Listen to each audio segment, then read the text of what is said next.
Boa tarde! Estamos aqui pela primeira vez na Assessoria Integrada, ao vivo, transmitindo o nosso ciclo de palestras e cursos técnicos jurídicos. Com o quinto tema, que será hoje, o FAP fortalecendo a prevenção e modificando os tributos a recolher. Como sempre, nossos objetivos e a nossa premissa principal é estar sempre colaborando com o Programa Nacional de Prevenção de Acidentes do Trabalho, visando sua diminuição, bem como das doenças ocupacionais e mortes, que ocorrem na construção civil e na infraestrutura do Brasil principalmente. Os acidentes do trabalho matam, em média, mais de uma pessoa por dia no estado de São Paulo. Esses dados são do Centro de Referência de Saúde do Trabalhador e da Divisão de Saúde do Trabalhador da Vigilância Sanitária Estadual, se referem ao ano de 2012, quando foram registrados 444 mortes no estado decorrentes desse tipo de acidente. A Justiça entende que a empresa deve fiscalizar e dar segurança aos empregados.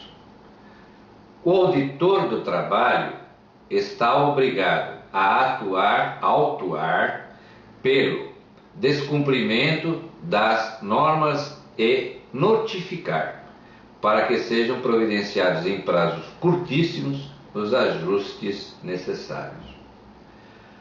Quanto melhor informados estivermos, mais seguros estarão nossas empresas, beneficiando o trabalhador brasileiro e suas famílias, preservando o bem mais valioso que a sua vida. Prevenir é economizar. Com assessoramento especializado de profissionais técnicos e do direito, orientando e informando a empresa, desde sua constituição, com as leis, normas e procedimentos, farão com que sejam minimizados os riscos do negócio, evitando o acidente, tornando a empresa lucrativa. Temos que agradecer a todos os nossos clientes e aqueles que estão nos ouvindo nesse dado momento, porque o motivo de estarmos aqui ao vivo, passando para vocês esse nosso ciclo de palestras técnico-jurídicas, foi devido a que inúmeras pessoas, inúmeros empresários de inúmeras cidades brasileiras nos enviaram fax, e-mail, cartas e até telefonemas pedindo que nós fôssemos até eles dar estas palestras, porque muitos nos disseram que elas auxiliaram na prevenção da segurança do trabalho. Muitos nos disseram até que ganharam dinheiro com as nossas informações, praticando a segurança e a segurança do trabalho e agindo conforme a lei. Muitos até disseram que não conheciam, não foram informados, porque os sindicatos e mesmo as associações de classe não têm essa preocupação, não têm a preocupação de informar, de dar subsídios para que diminuamos as mortes, os acidentes e tenhamos uma qualidade de vida saudável para todos esses nossos brasileiros trabalhadores. Temos que agradecer também às mulheres que, juntamente com seus maridos, dão apoio para que eles façam todas essas prevenções que possibilitem de tê-los agora nos assistindo, Agradeço a minha esposa, aos meus filhos que nos dão esse incentivo.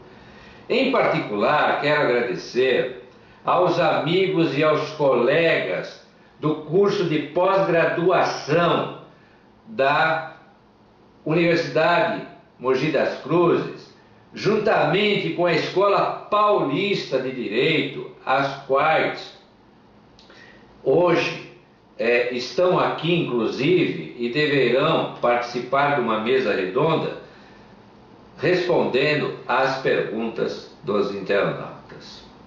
Então, vamos à nossa palestra. O tema é o FAP, que é o fator acidentário previdenciário, fortalecendo a prevenção, modificando o tributo a recolher. Como se proteger mantendo o seu caixa saudável.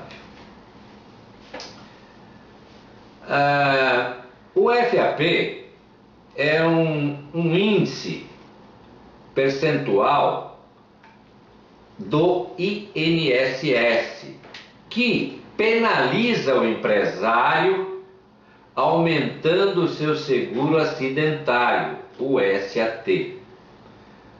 E, em contrapartida, beneficia aqueles que praticam a segurança do trabalho.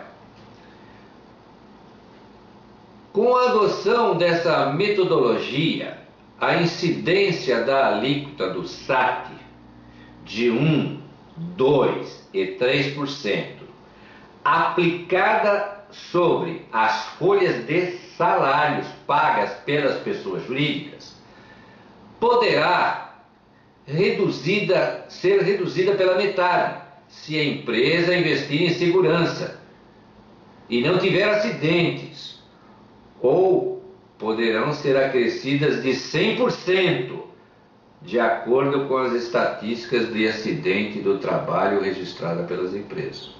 O FAP anual tem como período de vigência o ano imediatamente posterior ao ano do processamento. O FAP de 2013, considerando informações dos bancos de dados da Previdência Social relativa aos anos de 2011 e 2012, calculados conforme metodologia do CNPS, terá vigência para o ano de 2014. A nova metodologia considerará, para fins de cálculo de acidentabilidade total da empresa, ACAT, Comunicação de Acidentes de Trabalho, e todos os nexos técnicos, mesmo sem ACAT, incluindo todo o nexo técnico epidemiológico, o NTEP, que é a partir do cruzamento das informações de Código da Classificação Internacional de Doenças, que é o CID-10, e do Código de Classificação Nacional da Atividade Econômica, que é o CNAE, aponta a existência de uma relação entre a lesão e o agravo e a atividade desenvolvida pelo trabalhador. O valor do FAP de todas as empresas, juntamente com as respectivas ordens de frequência, gravidade, custo, será de conhecimento restrito do contribuinte, mediante acesso por senha pessoal ao portal da Previdência Social. Devido a tais mudanças, as empresas, para evitarem maiores gastos incidentes sobre a folha de pagamento de seus funcionários, deverão investir em segurança do trabalho, aprimorando, se já não as tiver feito, com o objetivo de conseguir diminuir a atual taxa de acidentes. Investindo na formação da equipe de segurança do trabalho e saúde do trabalho, realizando uma gestão para a diminuição do risco. De acordo com a portaria interministerial número 413, agora do dia 24 de setembro passado, em seu artigo 3º, em seu caput, diz, nos termos da resolução MPS/CNPS número 1316 de 31 de maio de 2010, as empresas que estiverem impedidas de receber o FAP inferior a 1%, veja bem, inferior a 1%, por quê? Inferior a 1%, diminui o SAT, o SAT, o seguro acidentário. E por apresentarem casos de morte ou de invalidez permanente, poderão afastar esse impedimento, se comprovarem terem realizado investimentos em recursos materiais humanos e tecnológicos ou melhorar na segurança do trabalho, com acompanhamento dos sindicatos, dos trabalhadores e dos empregados. Isso quer dizer que aqueles que tiverem o FAP acima de 1% poderão ter o seu SAT acrescidos. Isso poderá causar uma quebra de caixa, o seu fluxo de caixa poderá ser, de alguma forma, você não terá dinheiro para outros investimentos, porque você foi penalizado e terá que pagar um seguro acidentário grande. Para que isso não ocorra, você terá que, primeiro, se você achou injusto você não ter um FAP menor que 1%, existe um procedimento administrativo que você preencherá um formulário eletrônico que é disponibilizado no sítio do Ministério da Previdência e da Receita Federal do Brasil. E percorrendo todas aquelas informações, você levará a conhecimento da Previdência tentando uma melhora nesse FAP. Porém, se vocês verificarem, há um indeferimento total nessas requisições, nesses formulários preenchidos.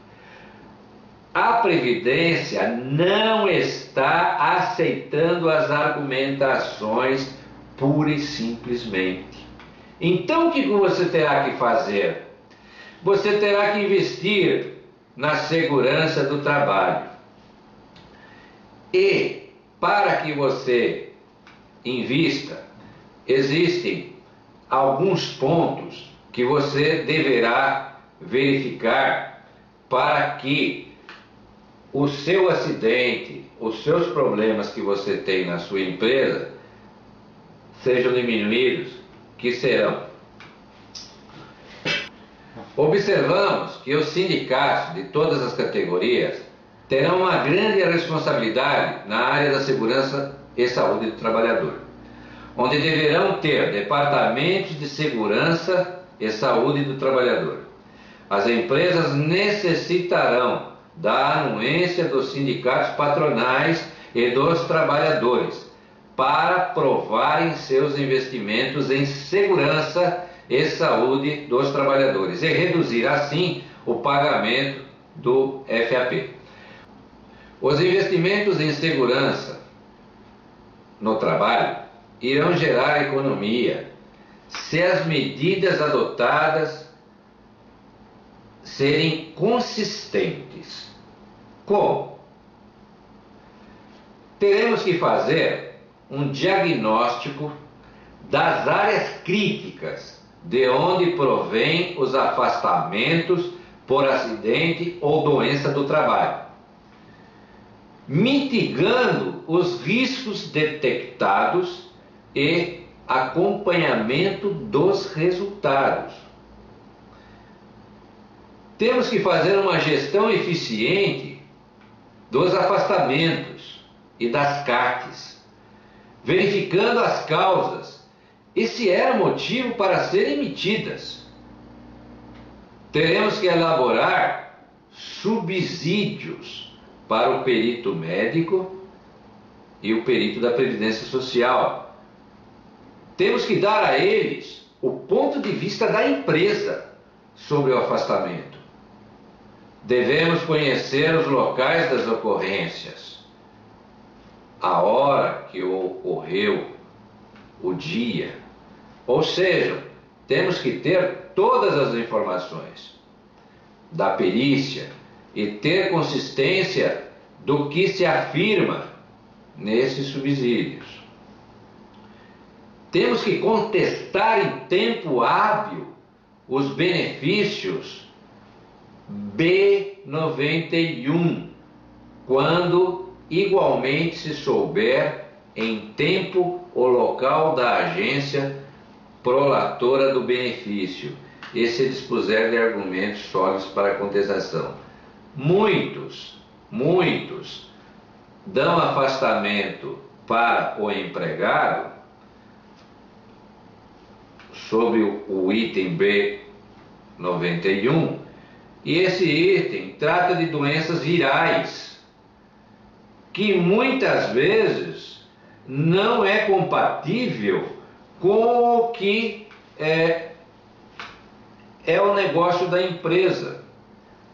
Os sindicatos, após feito todo esse trabalho, terão que homologar esse trabalho, ou seja, terão que ir à empresa, terão que verificar juntamente com o pessoal da segurança do trabalho se de fato foram feitos aqueles ajustes e devem fazer a homologação em todo esse processo, juntamente com o pessoal da segurança do trabalho da empresa. E uma vez feito essa homologação, o responsável jurídico da empresa levará essa reivindicação ao Ministério da Previdência Social, reivindicando a baixa do FAP aos níveis inferior de 1%, porque, de fato, foram feitos todas as recomendações e foram retirados todos os itens que estavam, de alguma forma, causando os acidentes ou as doenças laborais. Muito importante é que o sindicato, se caso não homologarem, poderão sofrer ações da própria empresa ou até mesmo do empregado. Então, devemos seguir no resultado que se espera, que é a redução do FAP. O que podemos listar como itens que devem ser seguidos para se obter esse resultado? Primeiro, diminuir os acidentes e doenças que possam ter o mesmo motivo, relação com o trabalho, e as que originam benefícios B91. Segundo, controlar os atestados médicos, definir regras para sua emissão, revisar os documentos e verificar os periódicos de afastamentos. Terceiro, dar subsídios ao perito médico da Previdência com argumentos que ajudem na elaboração da perícia, porque muitas vezes vai ser desqualificado aquela aposentadoria, por exemplo, por invalidez. Quarto, contestar os benefícios B91, argumentar pelo caráter não ocupacional, mesmo se a negativa for difícil de ser aceita. Quinto, contestar o FAP com todas intercorrências vistas. O fato das empresas dizerem estar sob controle, terem ISOs 9000, 14001, OSHAs 18001, SASA-MAQ, nada explica ter um FAP maior do que 1% no ranking das empresas, com o mesmo CNAE-CNAE. Essa se situará no lado malus, ou lado mal, estará recolhendo para a Previdência mais do que poderia recolher, ou seja, seu caixa estará estourado. Não acredite em milagres. Comece agora mesmo a praticar a prevenção. Um detalhe: as empresas optantes pelo Simples e matrícula CEI, por definição, o FAP é 1%. Portanto, essas empresas não ficam enquadradas na política, no percentual do FAP. Então, o que eu diria a todos que estão nos assistindo, que o FAP é um índice penalizador. Não vamos deixar serem penalizados. Vamos ser prevencionistas, antecipando, verificando as empresas, tendo a seu lado o engenheiro de segurança do trabalho, o técnico de trabalho, o médico do trabalho e até, por que não, o advogado do trabalho. E todas essas pessoas praticarão a prevenção e a empresa lucrará com esta atitude. Bom, encerramos aqui a primeira parte de nossa palestra e vamos agora iniciar a segunda parte. Bom, dando prosseguimento à nossa palestra, no segundo ponto, é como evitar uma autuação da fiscalização do trabalho, aplicando de maneira prática e fácil a norma NR12 e NR10, dentre as outras, em máquinas e equipamentos. Então vamos falar da NR12, Segurança do Trabalho em Máquinas e Equipamentos. A NR12, na realidade, são referências técnicas, princípios fundamentais e medidas de proteção para garantir a saúde e integridade física dos trabalhadores e estabelecer os requisitos mínimos para a prevenção de acidentes e doenças do trabalho, desde a fase do projeto e utilização ou outra atividade que esta venha a fazer, sem prejuízo, contudo, da observância das demais normas regulamentadoras e caso não ter, em sua ausência ou omissão destas, você deve consultar as normas internacionais. Então, primeiro ponto que nós precisamos saber do NR12 é a proteção da máquina, a proteção dos equipamentos. Todos os equipamentos móveis devem ter suas rodas, pelo menos 2 delas, travadas de tal forma que não rodem. E as que forem fixas, instalações fixas, devem estar postadas de forma que fiquem fixamente ao chão. Todas as partes móveis do equipamento, como correias, volantes de força, devem estar enclausuradas, devem estar devidamente protegidas, porque o homem, o operador, não poderá introduzir a sua mão, os seus dedos nessas áreas. Muito embora tenhamos máquinas, principalmente na construção civil, como as cortadeiras de ferro, que nós somos obrigados a levar até a área de corte desta máquina, uma barra de ferro.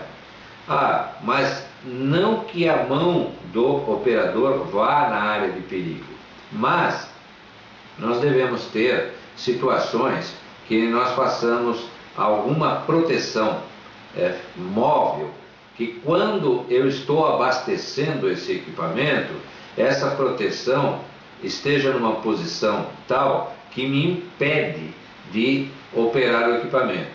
Isso se dá através do interfaceamento, que pode ser elétrico ou mecânico, e ele só após estar liberado é que dará a condição de ligar o equipamento. As máquinas devem ter também chaves elétricas. Todos os dispositivos de interface e operação devem operar em baixa tensão. Em corrente alternada, por exemplo, temos que ter 25 volts. Ou, se for corrente contínua, 60 volts.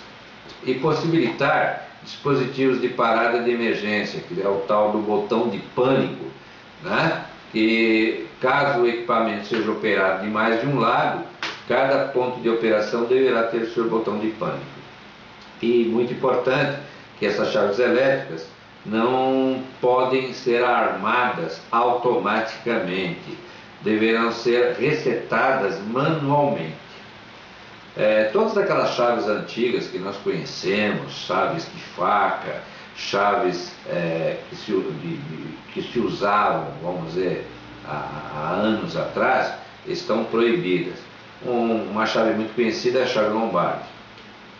Bom, continuando, uma vez protegido o equipamento, feito todo o levantamento de risco de acidente que poderá causar, você tem que fazer também a parte administrativa, ou seja, na parte de manutenção, você terá que criar ordens de serviço e ter um engenheiro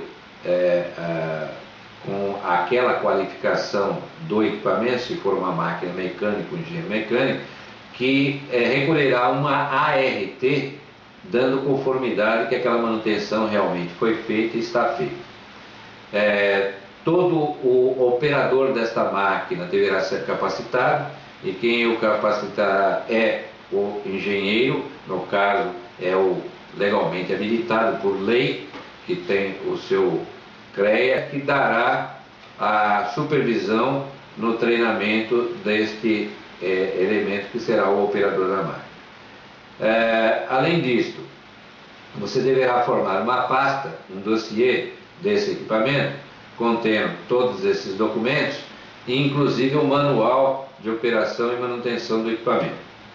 Toda vez que você for encaminhar esta máquina ao seu cliente, você deverá encaminhar juntamente este dossiê, que deverá ser visto pelo engenheiro de segurança da obra. Ele deverá verificar se toda a manutenção foi feita, se o equipamento está dentro de uma norma NR12, NR10, conforme o caso, verificará toda a parte de sinalização do equipamento e, uma vez estando esta máquina de acordo, receberá em sua obra. Também, lógico, a fiscalização irá visitar essa obra e verá o equipamento. Mesmo não entendendo nada de equipamento, fará uma pergunta muito comum ao engenheiro de segurança ou ao técnico: gostaria de ver a ART do equipamento. Com essa pergunta, você desenrola o novelo, porque se a máquina não tiver o dossiê, não tiver os documentos, não estiverem de acordo, da obra ele irá até o fornecedor da máquina. Então, todos terão as suas empresas autuadas e deverão se adequar rapidamente às normas, senão continuarão a ser autuados. Essa é uma das coisas principais, ou vamos dizer assim, primordial, de se ter o equipamento dentro das normas. Quem é que é o responsável de ter esse equipamento dentro das normas? Justamente é o corpo do SESMIT, que é composto do engenheiro de segurança do trabalho, que é composto do técnico, que é composto do médico, etc. Então, ao ser fiscalizado pelo auditor fiscal do trabalho, fique atento. As pessoas indicadas para recebê-lo são o engenheiro de segurança do trabalho, o técnico de segurança do trabalho, o advogado especialista, o sócio ou o proprietário nessa ordem. Recebê-lo com tratamento cordial, procure argumentar sem polemizar o assunto, apresente suas razões de forma positiva e objetiva e não deixe se pressionar ou intimidar. Conteste as notificações ou os autos de infração. Não demonstre medo ou insegurança. Consulte sempre o aconselhamento legal por advogado especializado. Tenha na empresa o engenheiro de segurança ou o técnico de segurança do trabalho. Reúna todos os documentos, normas regulamentadoras e afins, sempre à mão, e organize-se por assunto. E assim você se protegerá de uma possível fiscalização. Terminamos mais esse tema e iremos agora para o terceiro tema. A maioria dos novos auditores fiscais, por terem informações das mais diversas áreas, não conhecem tecnicamente essas máquinas, esses equipamentos ou ferramentas. Mas mesmo assim, são treinados para fazer a inspeção de forma correta.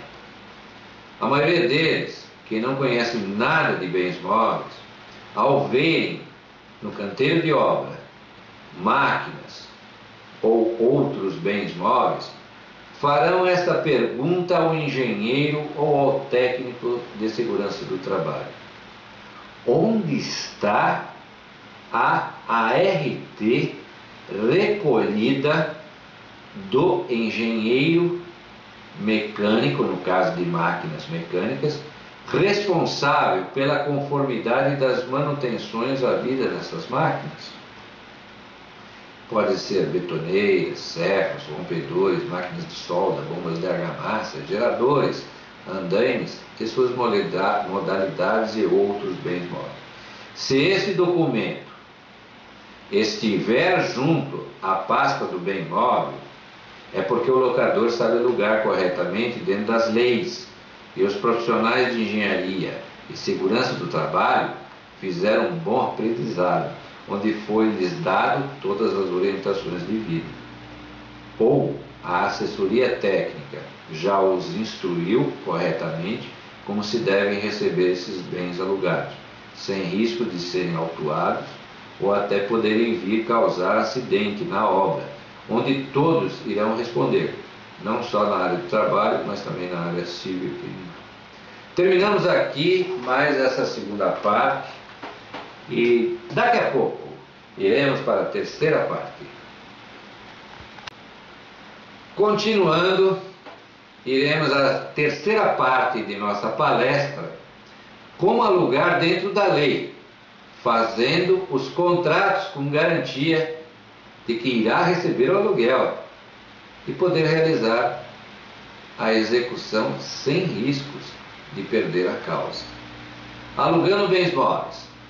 Nesta modalidade, o locador se compromete a entregar um bem móvel para o locatário por um período de tempo para seu uso e gozo, recebendo uma compensação financeira, não agregando nenhum tipo de esforço físico ou mental ao bem alugado. Alugam-se coisas móveis e coisas imóveis, que não é o caso que nós vamos tratar. As coisas móveis deverão ser infungíveis. O que é? Máquinas, veículos. Se forem fungíveis, gás, energia elétrica, etc., não será tratado. E se for contrato de mútuo, também não será tratado. Será fixado pelas partes em moeda corrente ou um misto, parte em moeda, parte em bens, para se receber esse aluguel. Respeitam-se índices oficiais para reajuste de 12 meses, que nem o IGPM. A inadimplência enseja ao locador o direito de cobrá-lo sob pena de execução. A lei da usura poderá ser aplicada no caso de um percentual sobre o valor locado. O contrato dessa locação pode ser expresso ou tácito, e somente quem é capaz poderá ser a pessoa que assinará esse contrato. A locação não transfere propriedade, somente são atos de administração, diferente da compra, da venda, que são atos da disposição. As obrigações do locador encontram-se descritas no Código Civil. O preço é essencial para a sua configuração, pois se não houver, será um comodato, ou seja, é um empréstimo. O pagamento é essencial. A locação e seu inadimplemento caracteriza a infração legal da locação, autorizando a rescisão ou a retomada da coisa. Coisa é o bem móvel. O prazo de locação é livremente pactuado, sendo o prazo determinado e cessando de pleno direito ao fim desse prazo, independente de notificação ou aviso. Terminada a relação contratual, pode o locador incontinente pedir a coisa de volta. Vencendo o prazo do contrato de aluguel, o locador poderá arbitrar o valor que quiser na continuação dessa locação. O locador poderá reaver a coisa locada antes do prazo estipulado para seu vencimento, desde que seja ressarcido o locatário das perdas e danos resultantes. Considera-se locação de coisas somente as locações puras. O que é locação pura? Não tem nada agregado, não existe uma mão de obra, não existe um transporte, ou seja, eu alugo um bem a uma pessoa, essa pessoa pega esse bem e me ressarce pagando um aluguel pelo uso de gozo. Não incide ISS. Por quê? Porque existe uma lei complementar que diz, que é a lei de 116, que não paga-se ISS na locação de coisas, na locação de bens móveis.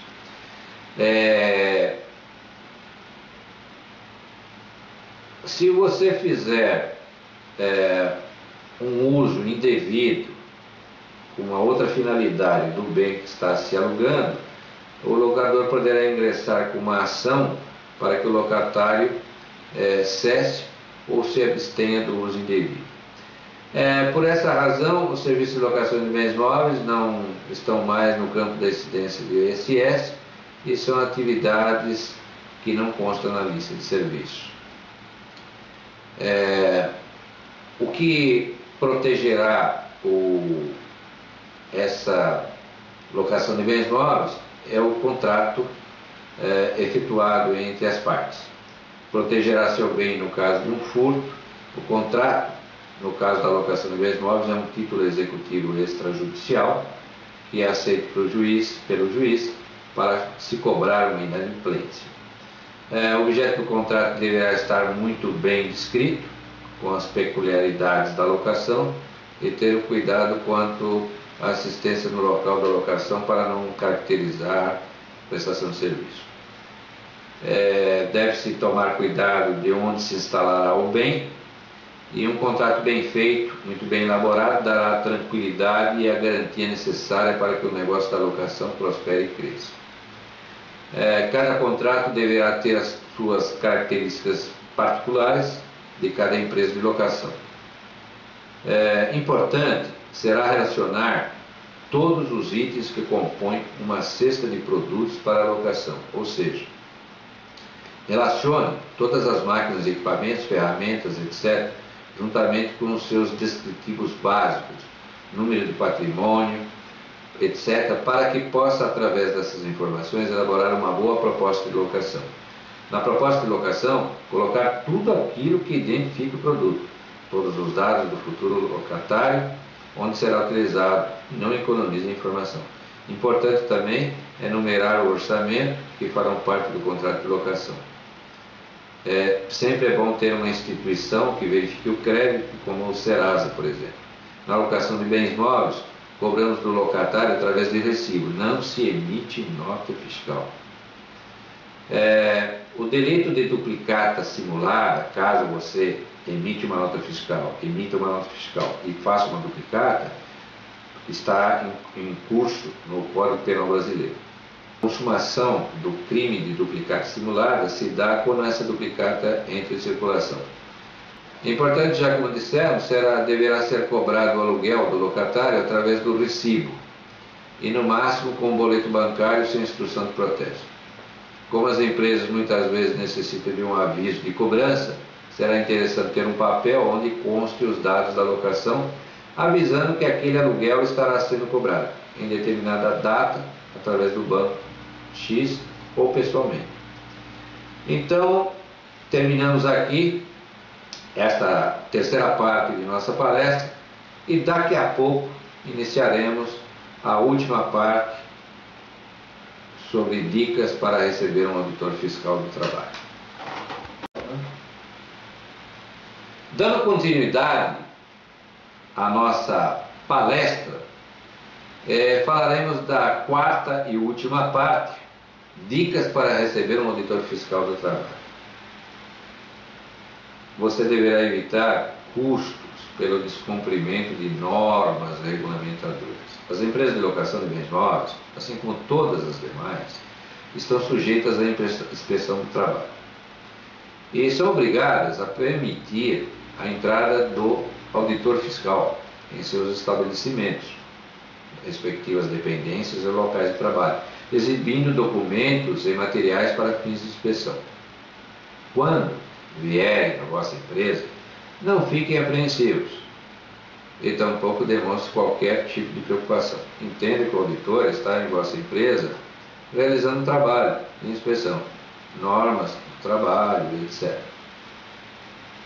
As inspeções, sempre que necessário, serão efetuadas de forma imprevista, cercada de todas as cautelas, em épocas e horários mais apropriados à sua eficácia.